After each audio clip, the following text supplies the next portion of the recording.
મથુરાને મારા જાતા અને લૂંટી તમે માખણ ખાતા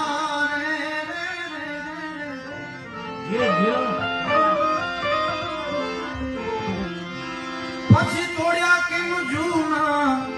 ના